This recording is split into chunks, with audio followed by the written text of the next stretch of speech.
So we're in the year of 2025, and now that the season's finally starting to break for us in the Pacific Northwest, time to go and show you an update of what's in my bag.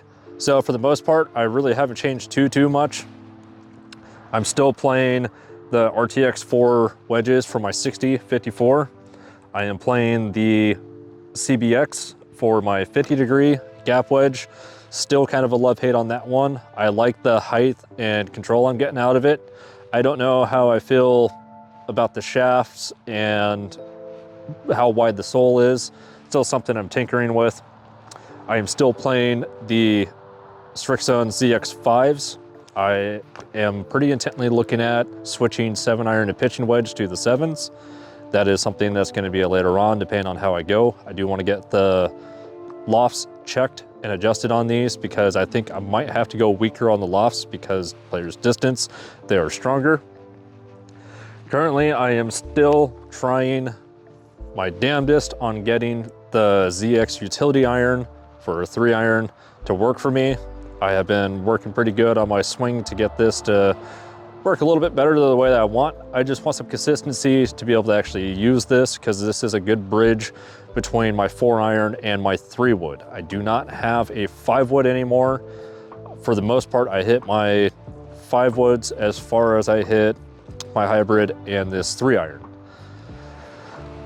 I did cut this down a 1/2 inch to the standard 3-iron length. I don't know if this came stock with 1 inch longer than normal or what, but this is the stock recoil dart shaft in it, and I did again cut it down to meet standard 3-iron length. I'm a short person, and I am actually admitting that I don't need extra length on stuff. With that being said, I am still playing the Cleveland FL3 wood in 15-degree. Same thing with this. I did have the shaft cut down 1 inch. It actually meets the 3-wood length of the Sticks 3-wood, which I was able to just grab and hit with no problem.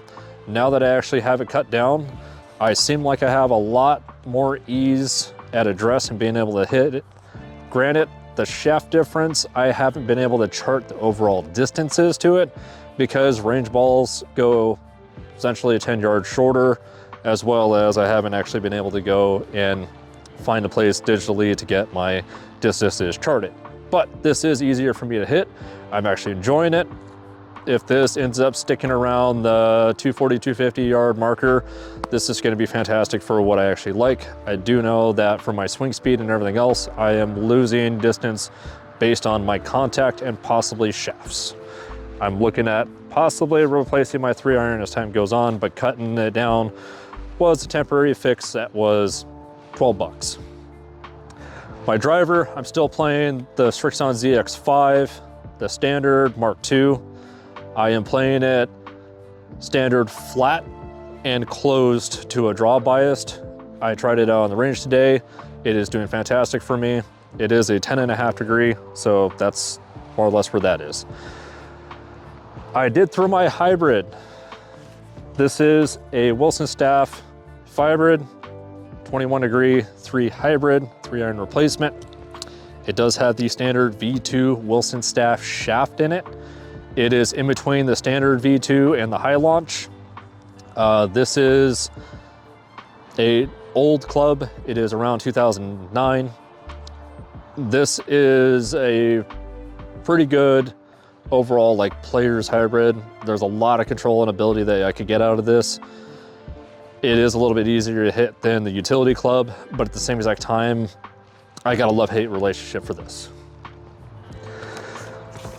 One of the biggest things that I have been trying for years on upgrading is my putter. I have been playing a Ping Carson from, I believe, the late 90s, pretty much my entire life, and it is the answer. Honestly, it's a good putter. I cut it down to 33 inches. I re-gripped it, and yeah, I've been playing that pretty much, again, my entire life. I got a good feel, got a good like to it. I tried the Wilson Infinite putter, and I don't know, I'm still gonna tinker with it. I like the idea of a mallet, especially because of the fact that it is a very budget knockoff of a Spider, one of the mallet putters I've always wanted to try. but I couldn't pass up a good deal. I believe this is a 2024 Ping Answer 2. It has a composite shaft. It has a slight grip on it, which means that the grip is slightly twisted to leave the face slightly open.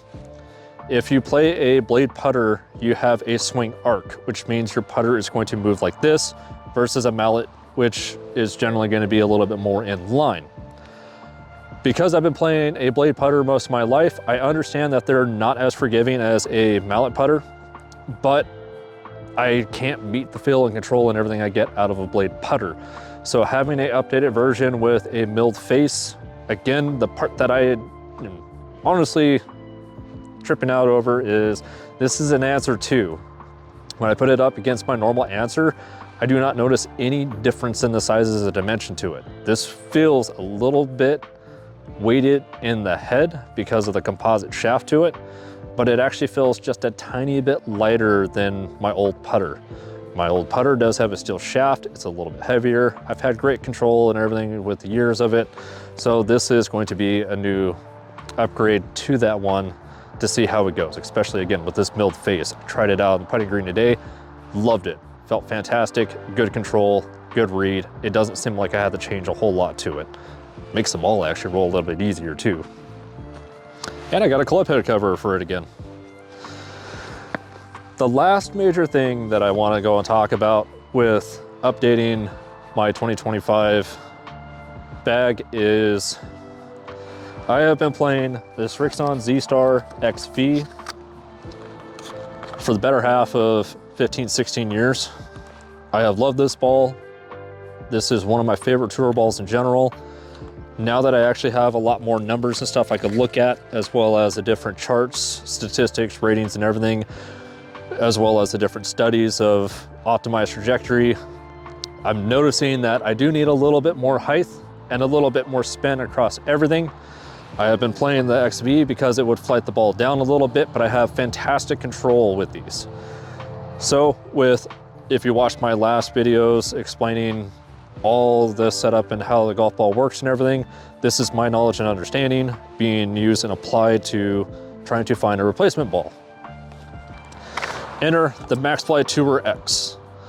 This ball, from what I've been able to tell, has the same dimple count. For the most part, it looks like it is a very similar dimple pattern. I can't really say that for sure.